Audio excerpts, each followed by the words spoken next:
Bonsoir et bienvenue sur Critical Play, une petite émission pas si petite où des joueurs sont réunis autour d'une table de jeu de rôle pour jouer une campagne des Chroniques de l'Empire Lunaire pour Donjons et Dragons publiée par Wizards of the Coast. Bonsoir les amis. Bonsoir. 5e épisode.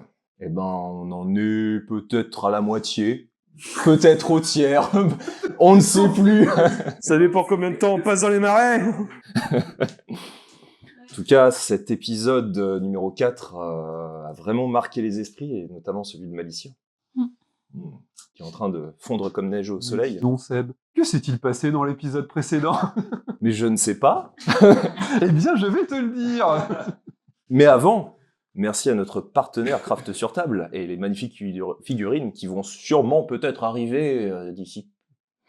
Et merci à notre sponsor Deka Initiative pour ces magnifiques caméras et cette aide qui nous suit depuis un petit moment, depuis le début de cette campagne, avec un projet dont on va parler à la fin de cet épisode, donc Oh My Water, donc restez jusqu'au bout car c'est un projet qui est vraiment très intéressant.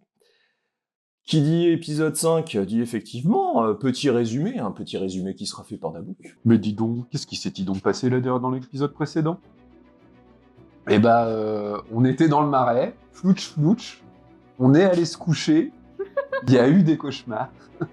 Il y a donc Malicia, principalement, a fait un gros cauchemar dans lequel elle se faisait attaquer par des impériaux, elle et son frère.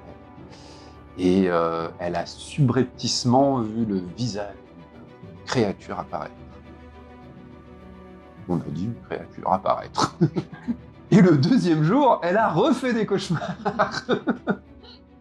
Et là, par contre, c'est nous qui avons vu le visage d'une créature apparaître.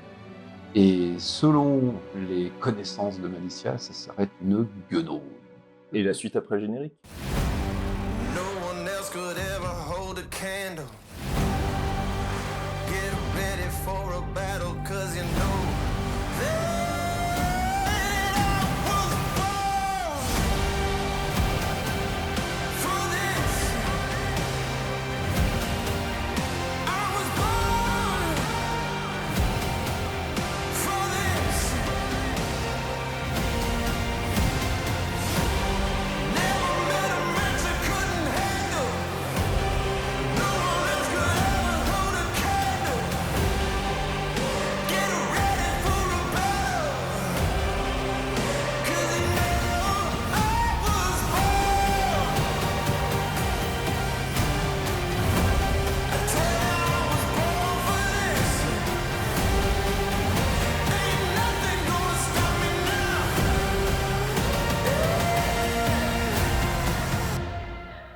I was born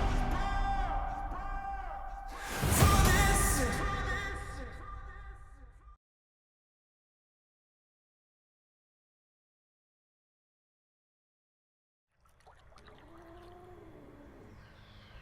Au réveil, le marais titanesque continue de s'étendre tout autour de vous, telle une toile tissée de l'obscurité la plus profonde, engloutissant tout espoir d'une lumière vive. Sur votre terre-plein, vous observez les eaux stagnantes, d'une teinte sombre et opaque, reflétant une sinistre tranquillité, brisée uniquement par les reflets déformés d'arbres tordus et de plantes malveillantes.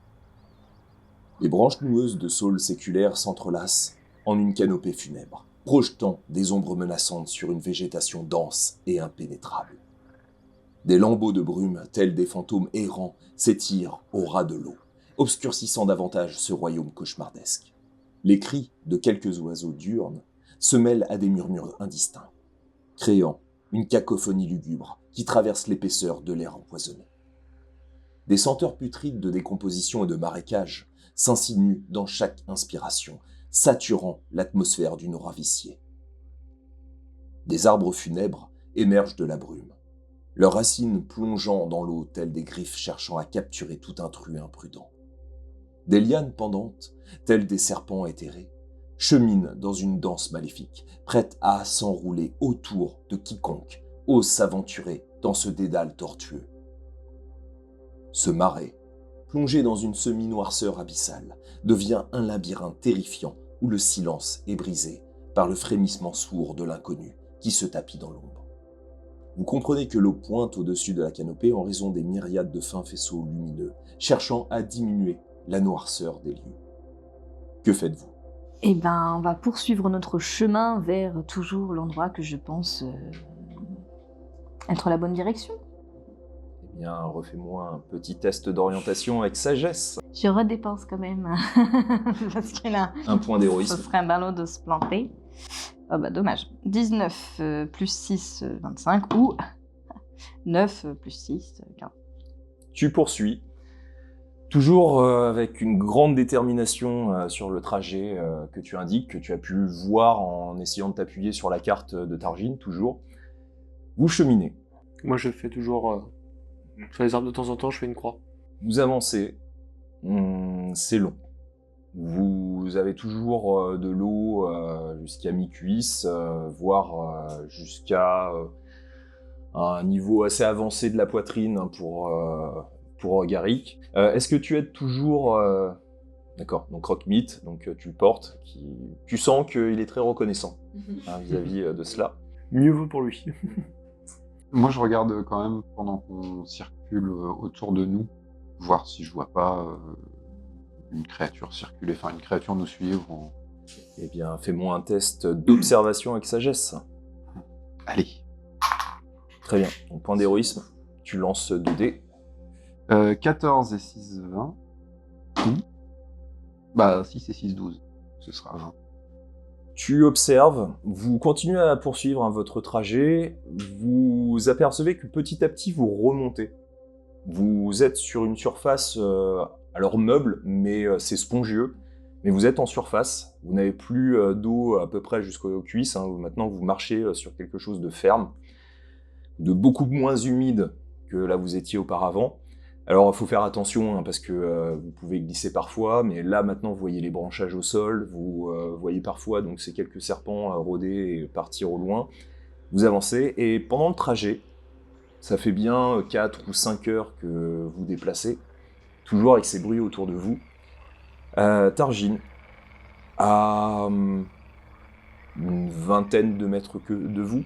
Alors c'est pas évident à observer, donc tu as vraiment pris le temps, enfin tu observes vraiment, attentivement, et à une vingtaine de mètres de vous, tu observes sur la gauche, entre 2 troncs d'arbres, une créature entièrement vêtue de noir. Tu vois que ce sont des haillons. Sa peau, tu vois ses mains, qu'elle recroqueville très légèrement. Tu vois que ce sont des doigts noueux, presque squelettiques, d'un vert pâle. Tu vois qu'elle a quelques blessures à différents endroits, ça suppure du pu. Son visage est toujours émacié, tu reconnais la créature que tu avais déjà vue auparavant, cette guenaude. Elle a toujours ce petit rire malaisant et désagréable, avec ses dents pointues. Elle regarde toujours et tu as l'impression qu'elle observe continuellement Malicia. Et elle n'a pas l'air de t'avoir observé. Ça veut dire Et non. Et elle regarde Malicia. Et tu la vois regarder de ses yeux. Petit à petit, donc, votre cheminement. Eh bien, du coup, je lance une flamme sacrée sur elle directement. Allez, Alors attends, je regarde juste. 18 mètres. Tu m'as dit 20 mètres qu'elle est? Ouais. Ah. Est-ce que je peux essayer de me déplacer ouais, je continue à suivre le chemin, mais je suis légèrement en train de me déplacer de 2 mètres sur le côté. Ça n'a pas l'air de... Elle n'a pas l'air d'avoir remarqué. D'accord. Du coup, je lance une flamme sacrée. Donc, il faut faire un test de dextérité ou subir un débit de dégâts radiants. Donc, vous avez le marais, vous cheminiez donc le long d'un chemin, alors vous faites votre propre chemin, grâce à Bilat qui trace le trajet.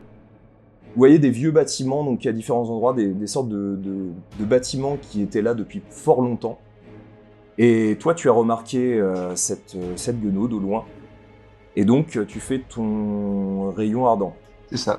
Enfin, ma flamme sacrée. flamme sacrée. D'un coup, il y a Targine qui pète les plombs. Elle rate. Ok. Ça fait 2d8. Faut le voter le lézard. Hein. Faut pas m'énerver. 8. Et 4, 12. Donc tu projettes, ça fuse vers elle, vous voyez donc ce trait, d'ailleurs vous entendez comme une sorte de détonation, et donc tous vous retournez de manière presque des réflexes. Vous voyez face à vous la créature. Malicia, tu reconnais cette créature de tes cauchemars. Et tu es la première à agir. Que fais-tu? En fait, en la voyant, je me sens vraiment abattue. Donc, et puis j'ai la nausée. Alors j'ai un pas de recul et je me mets en retrait derrière Garrick. Ok. Et je suis un peu prostrée en fait. Ensuite, elle siffle. Garrick, que fais-tu? Je descends croque-mique de mes épaules et je prends mon marteau à la main avec... Enfin, je prends mon marteau et ma hachette. Je me prépare, je commence à avancer en marchant. Donc tu avances. J'avance tout doucement en fait en regardant ce qu'elle fait au cas où. Enfin, je me prépare à réagir selon ses actions. Donc tu vois que elle se prépare, elle commence à baisser légèrement donc ses mains. Donc tu vois cette huile noirâtre qui coule le long de cette tenue qui a l'air d'être un vêtement qu'elle porte depuis très longtemps. Il y a des trous à différents endroits, tu sens que c'est vraiment un haillon qui est même plus un vêtement, une tenue adéquate en fait pour elle. Tu vois certaines parties de son corps extrêmement squelettiques, proches de ses os. Il y a presque parfois par endroits, tu vois qu'il y a quasiment plus de muscles, mais elle est là, avec ce visage émacié, ces dents, ce sourire machiavélique qui te fixe cette fois-ci. Et vous entendez des bruits. On a l'impression de courir des deux côtés d'où vous êtes. Et sortir du marais, la brume qui continue à descendre petit à petit sur la surface, vous voyez apparaître haut de 4 mètres des sortes d'arbres, mais presque semi-animales, parce que vous voyez qu'il y a une sorte de substance, comme peut-être une sève qui s'écoule, presque blanchâtre. Vous voyez que ça ressemble presque, leur visage ressemble presque à une sorte de pétale entrouvert. Vous voyez une énorme bouche circulaire avec plein de petites dents. Et vous voyez des créatures. Oh.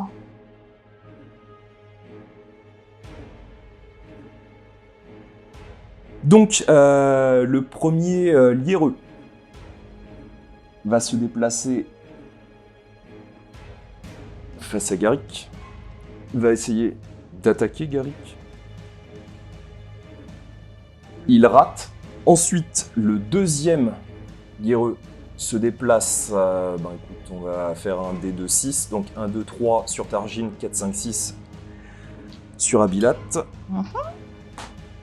Sur Abilat. Donc, il se déplace face à toi. Donc tu vois cette créature 2 fois plus haute que toi, avec ses immenses bras qui sortent presque d'une sorte de tronc. Cette substance qui s'écoule de sa bouche et de son corps. Et donc il va essayer. Tu vois que lui, cette fois-ci, il a ces 4 grandes sortes de pétales un peu translucides face à toi. Et tu vois plein de petites épines. Et tu vois que d'un coup, il les déplace et tu vois que ça part dans ta direction. Ça rate. Tu vois que tu l'esquives, tu te retournes sur le côté, ça part juste à côté de toi. Et Abilat, que fais-tu? Formidable. Je vais invoquer une sphère de feu, dis donc mon coco. Donc une sphère d'1,50 m de diamètre que je vais placer derrière lui si c'est possible. Voilà, chaque créature qui termine son tour dans un rayon d'1,50 m doit faire un jet de sauvegarde de Dex. Celles qui échouent subissent 2d6 de dégâts de feu. Donc qui termine son tour. Ouais. Donc ça sera au prochain. Ok. Ensuite, Targine, que fais-tu? Moi, je vais... Elle est encore à 18 mètres, là Ouais. Eh bien, je vais invoquer une sphère de feu derrière elle. D'accord. Donc, du coup, c'est pareil. Il faut qu'elle fasse un jet de sauvegarde de dextérité. Ouais, à la fin de son action. Oui, à la fin de son action. Fin de son tour. Ça marche. Si elle est toujours dans la zone. Si elle est toujours dans la zone. Nouveau tour. Malicia, que fais-tu? Donc t'es toujours au loin. Tu vois Garrick se faire attaquer par cette immense créature face à lui. Abilat aussi. Je suis plus proche d'Abilat, enfin de la créature qui attaque Abilat. Oui. Je me redresse péniblement et je vais tenter de viser avec mon arc, pardon. Ton arbalète. Mon arbalète, je vous dire. Mon arbalète, je suis fatiguée. Je sais plus ce que j'ai comme arme.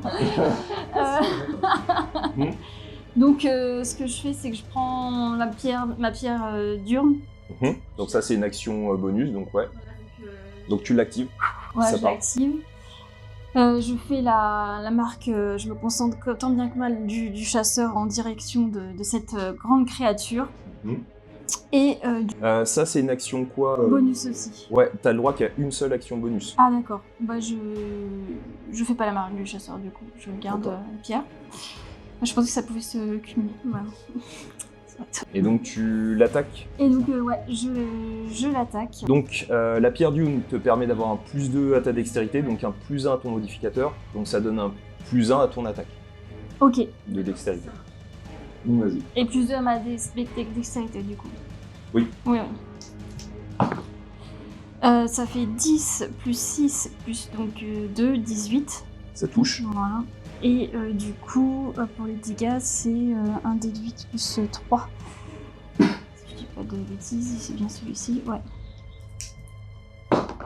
7, 3, donc 10, plus 1, c'est ça Non, je rajoute pas les dégâts, bah non. Non, bah c'est 10 points de dégâts. 10 points de dégâts. Ouais. Ok, donc il est toujours là, mais bien amoché. Tu vois que ton arbalète s'est plantée vraiment pas très loin de sa bouche. Tu entends un hurlement. Et ensuite... Et non, je continue, je l'attaque une deuxième fois. Vas-y. 8, du coup, plus. Ça fait plus 6, plus. Attends, faut pas que j'en rajoute un chiffre. +1. Si, plus un pour la balle. Ton bonus d'attaque de base est de combien? +6. Ouais, plus 6. Donc c'est +7. Ok. Donc 22. Ça touche. Ok. Donc, vas-y. Enfin, t'avais fait 8, c'est ça? Ouais. Donc 8 plus 7. Oui, M7. Donc 15. Je me dis 22, 8. Ok, bah décris-moi la scène. Ah. Et du coup, je vise vraiment en plein cœur de sa bouche. Et j'ai fait, toi, tu vas. Et ton pote là, vous allez partir au plus vite. Et voilà, Et tu décoches. je décoche et en fait, ça rentre vraiment à l'intérieur. Et on voit un peu la flèche qui descend au niveau de sa gorge et ça se déchire.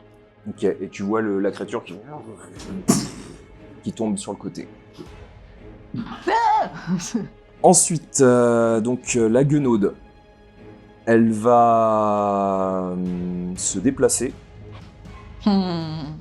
C'est ici. Elle va faire un projectile magique. Donc elle en a 3 fléchettes. Elle va en faire une sur Garrick, une sur Targine et une sur Abilat.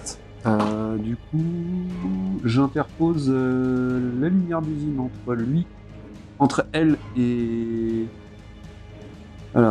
et moi, techniquement. Et du coup, ça lui donne un désavantage au jet d'attaque. Ouais, mais il n'y a pas de jet d'attaque, c'est automatique. Donc elle projette, et vous voyez 3 flèches qui partent dans votre direction. Ça fait donc pour Targine, ça fait 5 points de dommage. Ça pique. Et fais-moi un test de concentration. Donc c'est un test de constitution, un JS de constitution. Jet de sauvegarde. 6 plus de 8. Ouais, donc la sphère disparaît. Ensuite, sur Garrick, pareil, ça fait 6 points de dommage. Donc la flèche se plante. Et ensuite sur Abilat, donc ça se lance, ça fait 7 points de dommage. Donc pareil, ça touche. Fais-moi un jet de sauvegarde de constitution. Bah, ah oui, je pouvais la déplacer ma sphère. Mais oui, exact. My bad. Constitution. 18 plus de 20. Ok, donc elle est conservée. Donc malgré la douleur, tu continues à concentrer donc ta sphère. Garrick. Alors, sur le coup de la douleur, je rentre en rage. Je vais porter ma première attaque sur le monsieur devant moi. Le lieu heureux. Lui heureux, merci beaucoup. Allez. 5 plus 7, 12, plus 2... Ah, attends. Avantagé sur les tests de force, on est d'accord que c'est pour les attaques aussi. Sur les tests de force, c'est uniquement sur les jets de compétences. Donc, Tac, tac, tac. Je suis en train de chercher, j'ai un bonus sur ça. C'est plus 2 Non, ce jet de dégâts. Ah, donc 5 plus 7. donc ça touche. 12. Donc là, j'attaque à une main sur celui-là, donc c'est un D8. 3 plus... Pourquoi j'ai plus 10 attends, parce qu'en attaque... Ah, c'est plus 10, c'est l'attaque. C'est le bus du marteau, donc ouais, j'avais plus 10, voilà. Donc 3 plus 7, ça fait 10. Ok, toujours là. Je suis à quelle distance de l'autre, là? Bah t'étais à peu près un tout petit peu plus de 9, t'es à 10 mètres. Ok, donc bon, bah, je fais le deuxième coup, je le pars sur lui encore. Là, le deuxième coup, c'est avec la... Bah là, c'est l'attaque supplémentaire, donc je la fais avec le marteau encore. 12 plus 10, ça fait 22. Ça touche. 3 plus 7, ça fait 10. Décris-moi la scène. Je lui mets un premier coup dans ce qui lui sert de jambe, donc je lui pète la jambe, et le deuxième, je lui écrase au milieu de la tête. Ok, et t'entends un gros craquement et il meurt. Donc maintenant, je peux attaquer avec ma deuxième main. Ah oui, mais te déplacer. Non, je vais rien faire de plus, je vais ranger ma hachette, et je sors le bouclier que j'avais acheté, justement. Donc les deux lieux sont morts. Abilad, que fais-tu? Du coup, bah, je vais déplacer ma sphère derrière elle. Est-ce que je peux faire une action complément ou c'est déjà... Alors la déplacer, ils indiquent si c'est une action... Vous pouvez déplacer la sphère sur un maximum de 9 mètres par une action bonus. Ah, par une action? Oui, tu peux. Ok. T'as plus ton action bonus, mais t'as une action tout court ou une action de mouvement. Yes. Eh bien, je vais lui lancer une flèche acide de Melf. C'est une flèche d'un verre chatoyant qui file vers une cible située à portée et qui explose en une gerbe d'acide. Donc je fais une attaque de sort à distance contre la cible. Si je touche, elle reçoit 4d4 de dégâts d'acide immédiatement et 2d4 de dégâts d'acide à la fin de son tour. Si je ne touche pas, l'acide éclabousse la cible et lui inflige la moitié des dégâts initiaux et aucun à la fin de son tour. Yeah. 12 plus 6, 18. Ça touche. Fais fondre ce machin. Alors, 4d4, 2, 4, 6, enfin ça fait 6, plus 3, 9, plus 3, 12, pour l'instant. Pour le moment. Du coup, c'est un sort de niveau 2. Voilà, et du coup, à la fin de son tour, on verra. Très bien. Targine, que fais-tu? Bien, je vais relancer une flamme sacrée sur elle. Donc, il faut qu'elle fasse un test de dextérité. Elle réussit cette fois-ci. Alors, et bah du coup, elle l'évite. Normalement, la cible doit réussir un jet de dextérité ou subir un D8 de dégâts radiants. Donc elle a réussi à esquiver cette fois-ci, donc elle se baisse légèrement, ça passe juste au-dessus. Nouveau tour, Malicia. Moi, je suis à combien de distance de la guenoute? T'as un tout petit peu plus quoi qu'elle s'est avancée, non t'es à 18 mètres. Ah oui, donc je suis à portée d'elle en fait pour tirer ou... Oui. Ouais. Oui, tu peux. Enfin, ça dépend, c'est le carreau, peut être à combien de distance ton arbalète? Ah oui, c'est ça, 24. Ouais, donc c'est bon. Ok. C'est le premier chiffre avant Ouais, c'est ça. pour la portée? Ouais, c'est bon. Ok. Et ben, je la vise avec mon arbalète.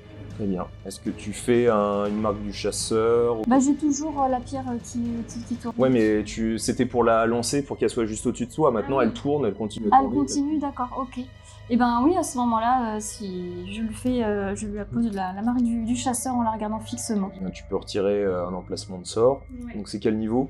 Bah c'est niveau 1.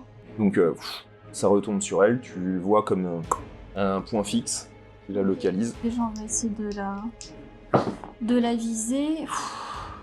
2 plus 7, du coup, Passe à côté. ça passe à côté. Mais alors, je retente. Hein. Je suis un peu déstabilisée. 13, du coup, on est sur... Plus 7, ouais, donc ça touche. Oui, ok. Ensuite, les dégâts. Débilité, je sais jamais lire. Il est là. Alors, 7 plus 3, 10. Ok. Et ensuite, marque du chasseur. Ouais, marque du chasseur, attends, je me rappelle. Un dé de 6. Il est là. Plus 6. Toujours là. La guenaude. Comme t'es la dernière, elle te regarde, toujours avec ce sourire. Et fais-moi un jet de sauvegarde de constitution. Ah, ok. J'ai plus 1. Bon, ok. 19, plus Ok. 1, 20. Ouais, donc tu vois qu'elle projette un rayon. Ça se projette contre toi, tu sens une douleur mais qui petit à petit s'atténue et tu l'entends en fait râler. Mais j'esquisse un petit sourire quand même. Ensuite, alors donc c'est dégâts parce qu'elle a fini son tour. Oui, donc 2 D4 de dégâts d'acide, donc 3 plus 3, 6. Et par contre, le fait de déplacer la sphère, c'était sur 9 mètres, comme elle était là. Ouais, là, ça sera mi-parcours. Donc elle sera à Je peu fais près. pas la sphère. Je fais pas la sphère pour l'instant, du coup. Garrick, que fais-tu? Bah, j'avance vers elle pour être un peu plus proche et je lance le marteau. Là, c'est un jet de dex et tu m'avais noté que j'avais plus 7 en dex pour toucher à distance. Mm. Ok. 17 plus 7. Ça touche. Donc là, c'est un D8. Un D8 sans bonus, normalement. 5. Donc elle est toujours là. Et donc je le récupère et Tu les réapparais dans ta main. Je peux pas attaquer avec tes mérités.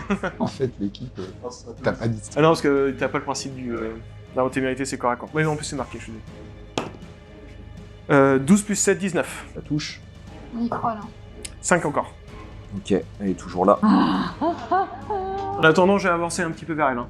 En même temps que tout doucement, quoi, mais... Abilat. Juste cette classe, ce nain qui avance, qui lance son main, qui continue d'avancer, qui le rattrape. Il vénère, Garrick, là. Du coup, je redéplace la sphère de sorte à la mettre vers elle. Je peux m'avancer de combien de mètres? Tu peux te déplacer de 9 mètres. Donc tu seras mi-parcours, sauf si tu fais que ça. Non, je voudrais m'avancer de sorte à être à 9 mètres d'elle, donc ça le fait. J'imagine. Et là, je vais produire une flamme. Du coup, j'attaque avec la flamme. Oui, c'est ça, c'est 9 mètres. Qui fait 1 des 8 de dégâts de feu. 8 Ah, pardon, je suis niveau 5, donc 2 des 8. 3. Écoute, elle est toujours là. Ah, j'ai cru qu'elle allait dire décris-moi la scène. Targine. Je suis à combien de mètres d'elle, là?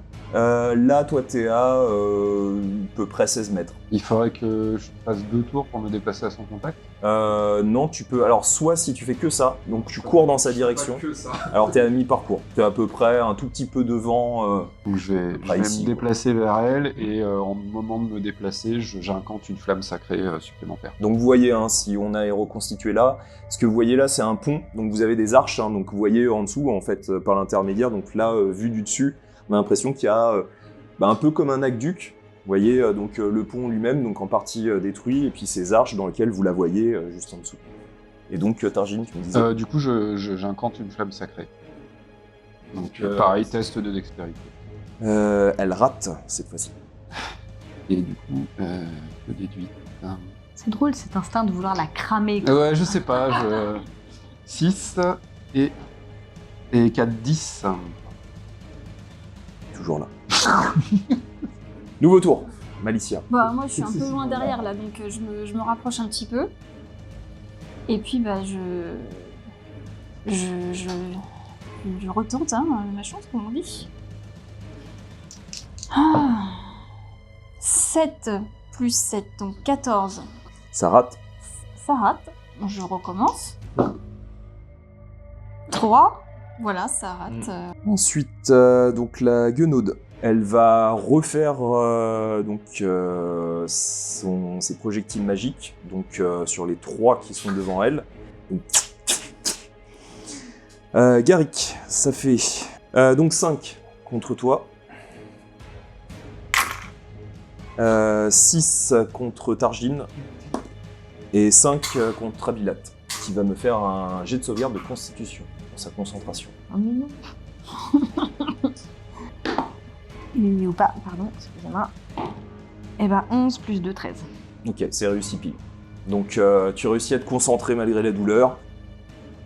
Garrick, que fais-tu? Oh, je lui lance ma sphère de feu là du coup là. Ah oui, à la fin de son action. Bah vas-y. Hein? Non, je le... Non, mais tu l'as aussi. Oui, mais je t'expliquerai. C'est une sphère d'acide, c'est ça? Là, c'est du feu. Les fléchettes d'acide, c'était une fois. Parce que c'est pas un sort de concentration. Là, par contre, c'est à chaque. Donc 5 et 6. 11. Donc elle est toujours là. Garrick. Je vais au cac. D'accord. Et là, je vais l'attaquer. Donc je vais devenir frénétique et l'attaquer avec témérité. Ce qui fait que je suis avantagé à tous mes tests d'attaque. Et que j'aurai une troisième attaque.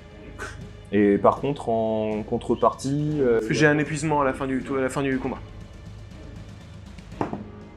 Donc 6 plus 10, 16 ou 14 plus 10, 24. Ça Donc touche. la première attaque.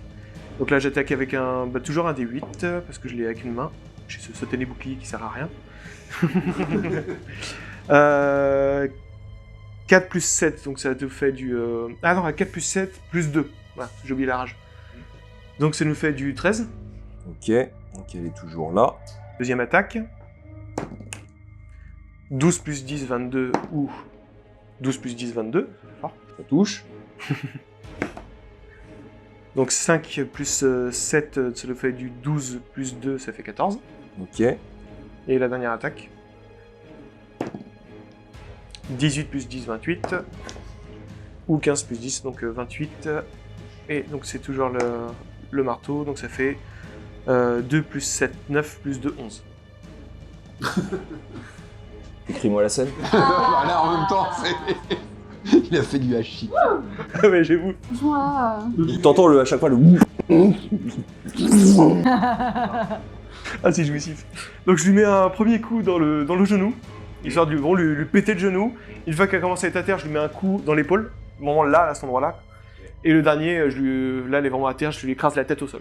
T'entends un énorme... Enfin, vous entendez tous un énorme craquement. Vous la voyez s'affaisser d'un coup et plus bouger. Et vous avez toujours la brume autour de vous. T'as envie de péter des genoux aujourd'hui, hein. Et Malicia, tu te sens toujours fatiguée, mais c'est comme si on t'avait enlevé un poids sur les épaules. Tu sens toujours hein, cette fatigue, mais t'as l'impression de souffler d'un coup. C'est comme si cette chose qui... C'est comme si, tu vois, t'avais eu des mains sur des épaules qui continuellement essayaient de se resserrer sur toi, et là, d'un coup, ça se relâche. bah, je m'approche, comme je suis un peu loin, je m'approche quand même, voilà, pour m'assurer que, enfin, pour la voir morte en fait, parce que ça va m'envoler encore plus un poids, je pense. Donc je me déplace et puis je mets une tape sur la main de Garrick comme ça et je fais une petite accolade parce que je me sens soulagée. Moi je vais m'asseoir, je te réponds, accolade, et puis je vais m'asseoir contre le pont en tombe reposée. Ça m'a épuisé. Et tu vois Croque-Mite qui s'approche, et qui fait... De quoi sur sur la gueule. Ah oui. Je crache un peu dessus au passage ou pas? Moi, je suis assez curieuse, je veux examiner le corps. Oui, je doute. Non, mais... Pourquoi tu veux faire ça? mais laissez-moi faire Oh. Parce que ça m'intrigue beaucoup. Je me dis que soit elle a été hyper résistante, soit c'est que elle était protégée face à l'acide ou au feu. Tu vois, ça l'a beaucoup intriguée à Bilad, en fait. Elle veut voir. Bah, tu l'inspectes, et tu peux voir qu'elle porte un pendentif qu'elle a mis autour de son bras noueux gauche. Tu vois que c'est une petite corde qui permet d'entourer son bras et sur lequel tu as ce pendentif qui ressemble à une pierre noire sur lequel il y a un symbole. Peut-être fait à la craie, mais tu vois que ça s'efface pas facilement. D'ailleurs, ça se retire pas, hein, tu peux passer ta main dessus et tu vois, ça ressemble à un cercle, comme un œil, avec 3 traits au-dessus, comme si on avait essayé de dessiner des sourcils, donc de manière assez primaire, et un point qui se trouve au niveau du centre qui pourrait faire penser à un œil. Et tu vois cette pierre qui est enchâssée, accrochée des deux côtés par 2 trous qui ont été faits dans la pierre pour essayer de s'accrocher à cette petite cordelette qui entoure le bras de la guenaude. Ok, du coup j'interpelle. Targine, ça te fait penser à quelque chose. Je trouve que franchement, vu cette créature, elle me paraissait pas si forte que ça. Et elle a vraiment beaucoup résisté à tout ce qu'on lui lançait. Ça te parle, ça? Du coup, je regarde. Est-ce que le symbole me dit quelque chose? Fais un test d'intelligence. 11 plus 2, 13.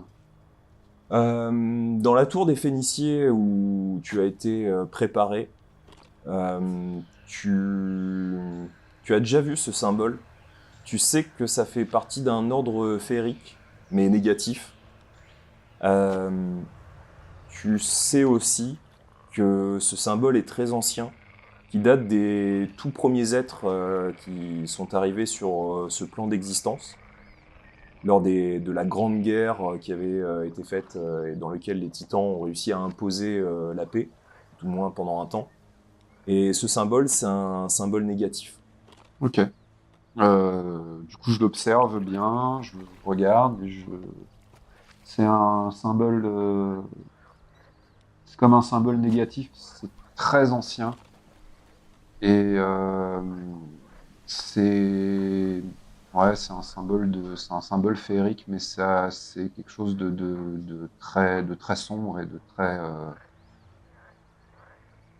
très négatif. Mais tu penses que c'est ça qui l'aurait protégé de nos attaques? Je peux faire une identification. Donc, du coup, je l'identifie. Et tu vois que c'est un objet magique qui concerne l'accumulation de sorts. En fait, on peut accumuler un certain nombre de sorts à l'intérieur de cet objet. Du coup, j'en fais part. C'est un objet qui permet de stocker des sorts, en fait. C'est ça? Ouais. C'est surtout un objet qui permet de stocker des sorts. Je pense que le fait qu'elle soit résistante, c'est simplement que c'est...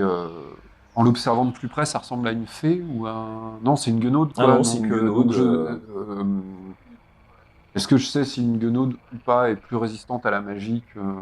Oui, généralement, comme ce sont des êtres féeriques, ils ont la capacité d'être plus résistants à certains types de sorts. Ouais, c'est ça. Je pense que comme c'est une créature magique, elle a plus facilement tendance à être habituée aux sorts. Et je pense que Garrick a bien fait de l'attaquer directement au contact. Du coup, je retends le pendentif. Je sais pas trop si c'est une bonne idée de garder ça. Ouais, il y a rien derrière, il n'y a pas l'air d'avoir de... Il y a uniquement ce symbole qui a l'air très ancien. Du coup, ça, d'un point de vue technique, ça permet de mettre des sorts à l'intérieur. De stocker des sorts. Ok, d'accord. D'un niveau 1 à 5. Et on peut en stocker 4. Par contre, il faut être harmonisé avec l'objet. D'accord, ok. Mais ouais, il n'y a rien de plus, il n'y a pas de malédiction ou quoi. Oui, c'est ça en fait. Non, mais c'est juste que le symbole est présent. Ouais, le symbole est là, mais l'objet en lui-même, je ressens pas d'effet négatif. Faut être empreinte magie pour l'utiliser? Alors, toi, tu l'as pu le voir, c'est uniquement les lanceurs de sorts. Bon, écoute, on va le garder et on verra ce qu'on en fera. Du coup, je le mets dans mon sac. Moi, je vais vous proposer qu'on fasse je sais pas quelle heure de la journée il est. C'est le matin. Le matin. Un abri pour une fois. Mais du coup, je regarde par rapport à la carte si on est encore loin. Fais-moi un test d'intelligence. Oh oui, on est juste à côté. Ça fait un. Ou derrière les arbres, là, j'ai fait 3. Ah. Tu te dis que vous êtes peut-être, oui, proche. Voilà, sur la carte, ça n'a pas l'air d'être si important que ça. Ouais, ça a pas l'air d'être trop loin. Ouais. Bah, regarde sur la carte, tu vois, nous on doit être là et c'est là. On a juste à déplacer d'un doigt. On y est. Je suis pas sûre que ce soit si proche que ça. J'étudies un peu plus, du coup, pour un test. essayer d'estimer. Et là, je vais être trop d'accord avec toi, tu sais. 16 plus. Ça aurait été génial. Ça aurait été drôle. Comptez au moins une bonne journée de marche. Peut-être que demain, vous allez y arriver. T'as pas appris à lire les cartes, hein. On y sera demain, je pense. Si, on m'a dit, voilà, tu regardes la carte et enfin, Donne-moi ça, tu sais pas faire. Concrètement, je pense qu'on va devoir s'arrêter à un moment donné. Si on s'arrête maintenant, on va perdre encore plus de temps. Après, je conçois que là, on soit pas au top de notre forme, mais... Oh non, je veux partir d'ici. Ouais, Imaginez, on en croise d'autres. Eh ben, on y va. Est-ce que vous voulez quand même qu'on vous soigne? Vous avez besoin? Non, ça ira pour moi. Bon, en soi, moi, j'ai des blessures, mais après... Ok. Bon, bah j'avance. Hein. Moi, je veux... Donc tu reprends ton chemin, hein, celui que t'avais... Non, mais j'en avance. Mais par contre, le fait d'avoir des ruines, là, vous les avez vues sur la carte, les ruines? Non. Non, on les voit pas. Il y a un bâtiment autour ou c'est juste le pont? Non, c'est tout. L'impression d'avoir des sortes de ponts... Dans la bicoque, il n'y a rien? Non. Non, parce que bon, c'est un aqueduc, t'as dit. Ouais. C'est pas un aqueduc. Bon bah du coup, je suis à Bilat et je continue à marcher. Pareil, je suis. Vous avancez.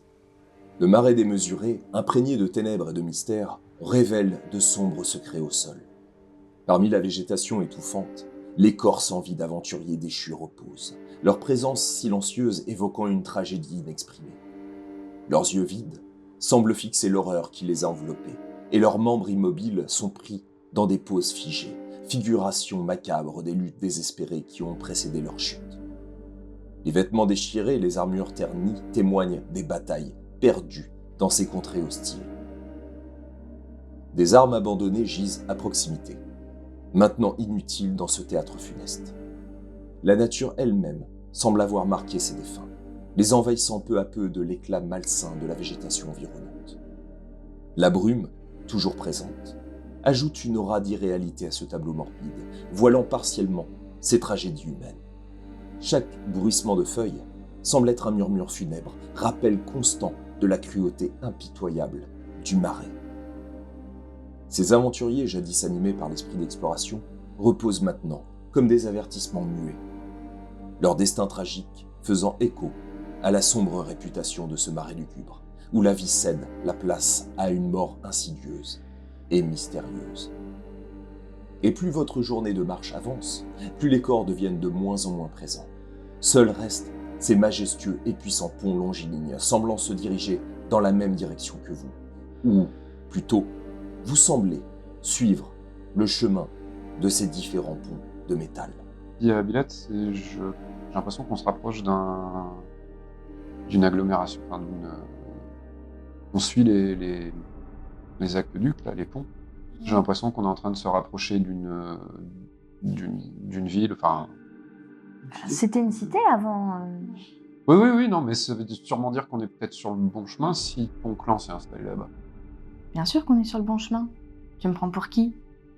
Je sais ce que je fais, hein.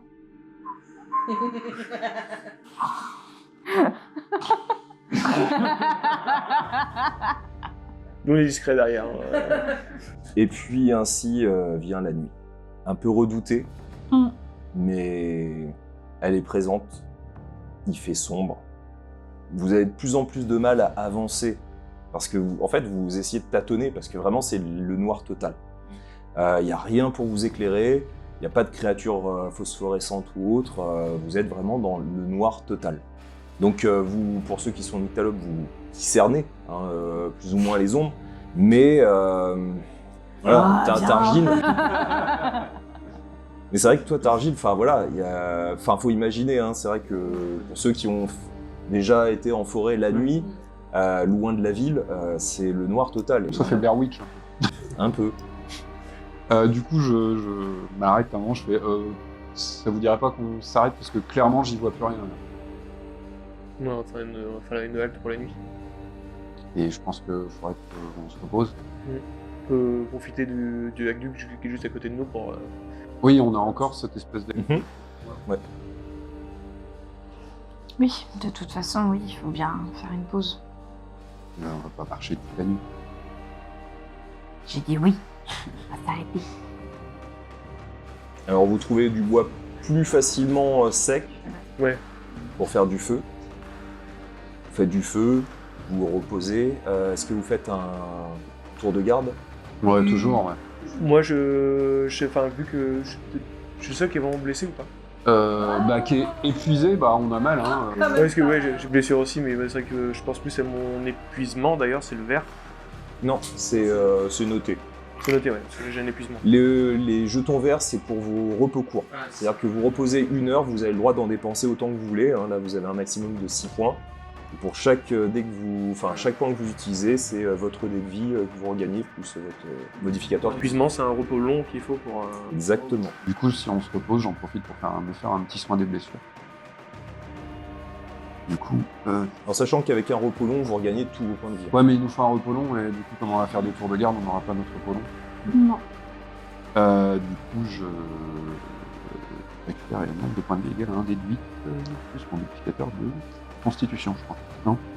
D'incantation. Donc ça, j'ai. Eh bien, c'est un 7. Oui, c'est un 7 plus 6, 13. Tu regagnes 13 points de vie. Du coup, je propose aussi... Bah toi, tu peux regagner potentiellement maintenant ton... De toute façon, moi là, je me sens quand même très fatiguée vu que ça fait 2 nuits que je dors très très mal. Donc, je leur demande est-ce que je peux aller dormir en premier? je pense, oui. Ce sera peut-être même à 3, est-ce qu'on peut faire un tour de garde et laisser Malicia se reposer? Repos long, c'est 8 heures. Sauf toi, parce que en transe, 4 heures. Ah bah oui, c'est vrai. Ouais, donc du coup, on peut te laisser te reposer une 4 heures, et puis... Moi, j'avais proposé que je saute le tour de garde cette nuit pour me reposer. Le combat m'a épuisé. Ouais, donc oui, bah oui. Ok. Donc il y en a que 3 qui... Ouais. On fait tous les 3 un tour de garde sur une nuit de 8 heures. Donc vous reposez.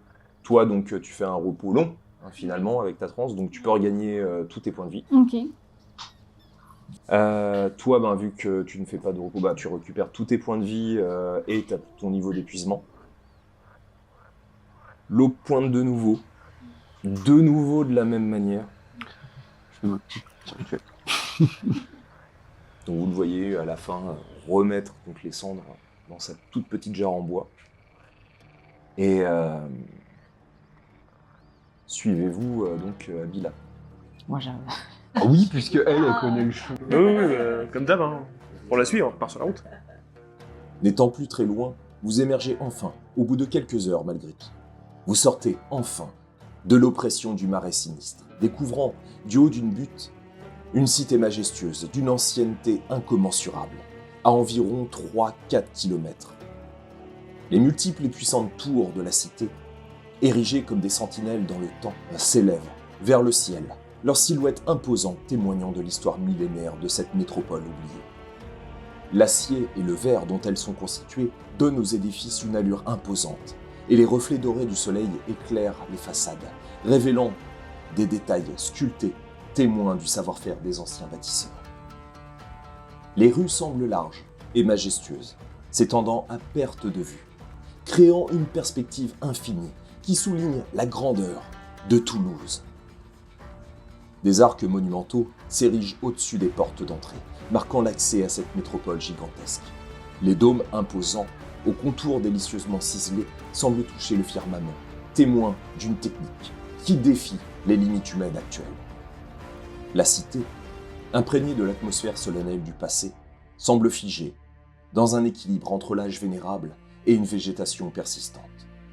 Des lianes habilement entrelacées montent le long des murs de pierre ou d'acier, créant un contraste saisissant entre la nature sauvage et l'ingénierie humaine. Des jardins suspendus ornent les rebords des colossales tours, laissant entrevoir une harmonie délicate entre la civilisation et la force vivace de la nature. Mais ce qui vous marque, sur votre gauche, à quelques mètres de vous, c'est une enseigne, accrochée à une barre métallique, comme sortant des eaux saumâtres du marais. Cette vieille enseigne est constituée de métal. C'est étrange car aucun vieux bâtiment n'est attenant à cet étendard circulaire. Peint en rouge, le mot inscrit en blanc sonne comme une menace sourde, sortie d'un temps millénaire que vous avez du mal à comprendre. Le mot stop. Et la suite au prochain épisode. Oh. Ah là là. Voilà, on espère que vous avez apprécié. N'hésitez pas à mettre des petits pouces, à vous abonner, à mettre des commentaires parce qu'on y répond et on adore ça. Et puis profitez-en bien aussi pour aller sur le Discord. pour pouvoir échanger avec nous. Et on va vous parler tout de suite de Oh My Water. Oh My Water est un projet de notre sponsor Deka Initiative, permettant 1. D'arrêter de payer pour l'eau potable en bouteilles plastiques et 2. D'avoir un impact positif sur le monde. Tout cela simplement en buvant de l'eau, comme vous le faites tous les jours. Comment ? Eh bien parce que l'eau est gratuite, car contenue dans des bouteilles en carton affichant des publicités. Chaque bouteille que vous buvez contribuera à la construction de puits d'eau durables et au nettoyage des océans, car 2 volontés soutiennent ce projet. Donner accès à l'eau douce, car environ 2 milliards de personnes dans le monde n'ont toujours pas accès à cette ressource essentielle. 10 centimes par carton de Oh My Water sont transmis à des organisations caritatives qui œuvrent pour fournir un accès à l'eau douce. Nettoyer les océans, car l'océan est confronté à une crise de pollution majeure, liée notamment aux microplastiques, issus de bouteilles plastiques. Oh My Water s'engage à faire sa part pour protéger l'océan. Avec chaque brique d'eau que vous buvez, vous pouvez contribuer à nettoyer l'océan et à garantir que les générations futures puissent profiter de ses nombreux bienfaits. Ce projet vise uniquement, pour le moment, la Belgique. Mais si Oh My Water réussit à attirer assez de monde, ce projet pourra s'étendre à la France. Alors, amis belges, la balle est dans votre camp. Vous trouverez le lien de ce projet sous la vidéo. Voilà, eh bien, on va pouvoir se retrouver d'ici 2 semaines. J'espère que cet épisode vous a plu. Et puis, bien, on vous dit à dans 2 semaines. À dans 2 semaines. Salut. Ciao.